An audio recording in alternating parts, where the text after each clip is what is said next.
السلام عليكم. الفترة الأخيرة لاحظنا إن الباكلز السبايدر انتشرت بشكل كبير في السكتات بتاعة الأطفال، وخصوصا في موديل الكوجر السي 1. ودايما بنواجه إن في مشكلة في الباكلز، هي تعتبر مش مشكلة ولكن سوء تعامل مع الباكلز، إن هي قفلت جامد على البوت. زي ما انتم شايفين البوت قافل جامد جدا، فهتلاقي ان هو الشكل بتاعه مش الطبيعي، مشدود جامد جدا بسبب الباكلز. طيب ازاي اتعامل في الحالة ديت، خصوصا ان اللوك بتاعه جامد جدا ومش راضي يتفك او ان هو يرخي الاستراب بتاعي؟ 3 خطوات بسيطة جدا بحاول ان انا اعملها، لو انا بعملها لوحدي او لو حد معايا هيكون افضل. بحاول ان انا ادخل على قد ما اقدر اللاينر اللي جوه، بحيث ان انا ادي مساحة للجزء دوت ان هو ما يكونش فيه تنشان او يكون مشدود، واحاول على قد ما اقدر ان انا اضيق البوت اكتر بايدي، بحيث ان ادي مساحة ان الاستراب دوت يرتخي شوية، وفي نفس الوقت اعرف ازق ان الاستراب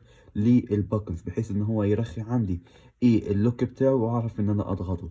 بعمل ال3 حاجات دول مع بعض، بحاول ان انا اعملها. وطبعا لو في مساعدة الموضوع بيكون اسهل، او في نفس الموقف اقدر ان انا اشد اللسان دهوت، ولكن دوت لو حد هيكون ساعدني هيكون الموضوع افضل بالنسبة لي. ولكن لو انا بايد واحدة بحاول اعملها بشكل بسيط جدا، وتفكت معايا بكل سلاسة وبساطة. شكرا، كان معاكم مشوم، في امان الله. السلام عليكم.